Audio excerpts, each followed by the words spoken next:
This video is going to go over the summary of magnetic field lines, the idea of magnetic fields around a straight conductor, and also a coiled conductor. And this will help you hopefully complete some of the homework that will be assigned to you during class. So the first thing we're going to look at is, again, just the general magnet and the direction of magnetic fields. Now, again, just to remind you, when we talk about magnetic fields and magnetic field lines, we always go in the orientation of the compass. So again, if we look at a compass, or if we think of a compass, right, the tip of the compass, or the red end of the compass, is always pointing north. And again, north is attracted to the south pole of a magnet. So again, when we think of a compass, or when we use a compass, we're really looking at a north-seeking end, which is pointing geographically north. So we use the same concept when we start defining field lines in a magnet. So again, when we look at just a general bar magnet, the direction outside the magnet of field lines is moving from north to south. And again, we're going to put an arrow there indicating that direction. And every time you see one of these arrows, you should be thinking of it as a mini magnet. So the tip of the arrow will always be pointing north, and the back of the arrow is always south.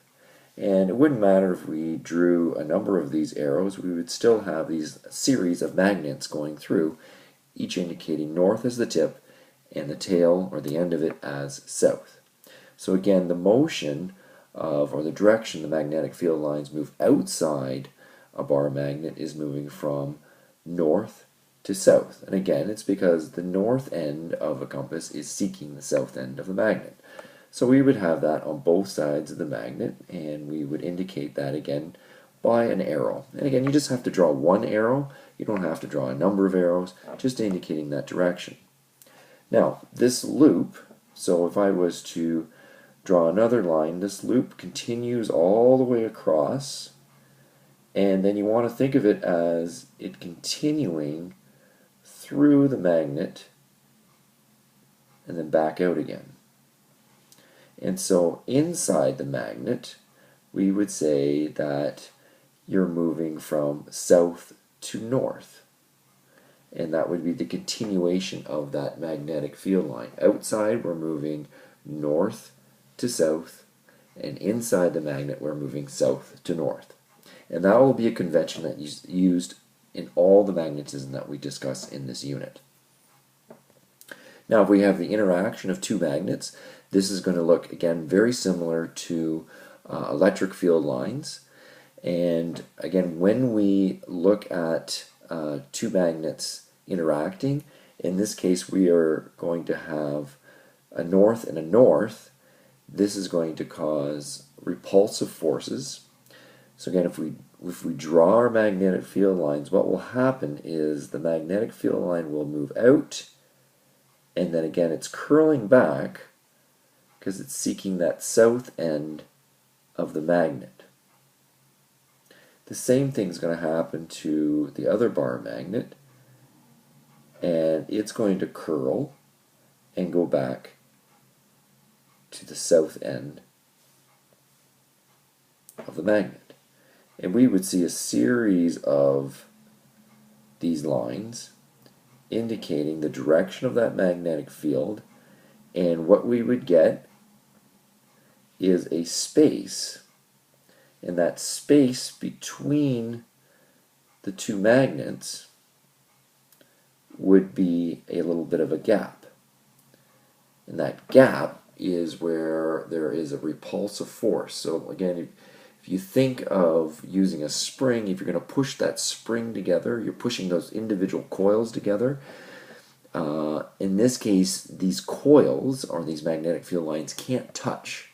And so there is this force in each of those magnetic field lines. So the more magnetic field lines you have, right, the more force, or the more sum of those forces is going to be acting between those two magnets. And so again, if we push these two north ends together, then you're going to get this repulsive force pushing back on the magnets. And that's because those magnetic field lines, just like electric field lines, cannot cross. And the space between those lines is what creates that repulsive force. In two magnets that you have the opposites in close proximity to each other, you're going to get an attractive force. So in this case, again, we're going to have north over here, south over here. Again, outside the magnet, we know our magnetic field lines move from north to south. So we're going to have magnetic field lines that are drawn this way. They're going straight across, and that indicates that there's an attraction between the north and the south end of the magnet. You would have this continuation, again, in some cases, that north is, when they're moving, you're also going to get a little bit of this happening as well, right? You're going to have these magnetic field lines moving back to the south. But again, not all of them do that. Some of them are going to be going straight across.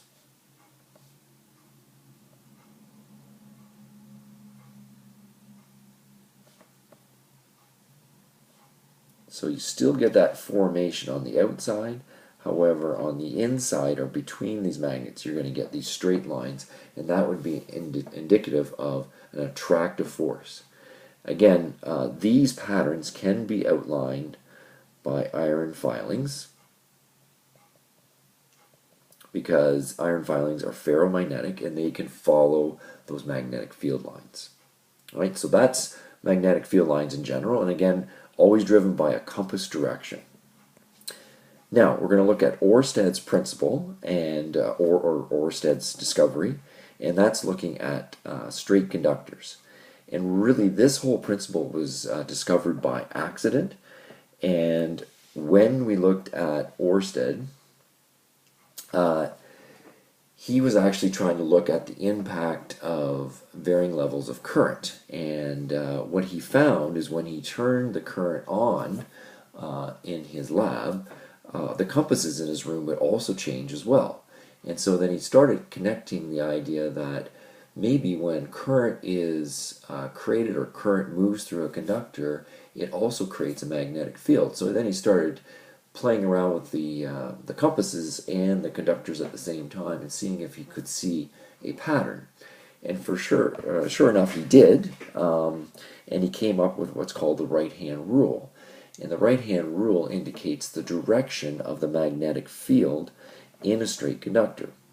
So if you look here at the hand, right, so this would be the right hand, the thumb shows the direction of the electrical current. Now this is conventional current. So conventional current, again, is moving from the positive to the negative, right? So we're moving this direction, and it's going to be moving and completing that circuit. And when it moves in that conventional current pattern, the fingers then show the direction of the current. And it's going to be those concentric wave patterns or concentric lines that are surrounding the conductor. So it's shown by this series of circles, and these circles again are indicating spacing between those magnetic field lines, and again the direction that magnetic field is moving. Now these circles are happening continuously down the conductor. We're just isolating one section.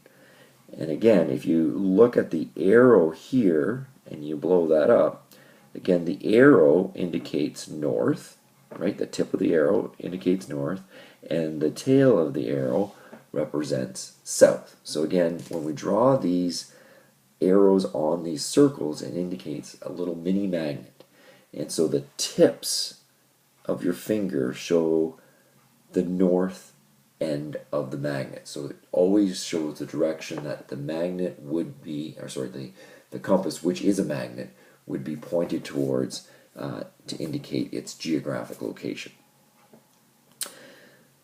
So that is a straight conductor. And again, when you're observing some of these conductors. You'll be given diagrams that are just shown right in this video like this, or you'll also be given diagrams where you'll be given two circles, and these circles show a direction of whether an object's going, or sorry, the current's going into the paper or the board or your textbook, or coming out. And there's two conventions that are shown. If the circle has an X, the X is going into the board or paper. If the circle shows a dot, that means that the current is going out of the paper or board.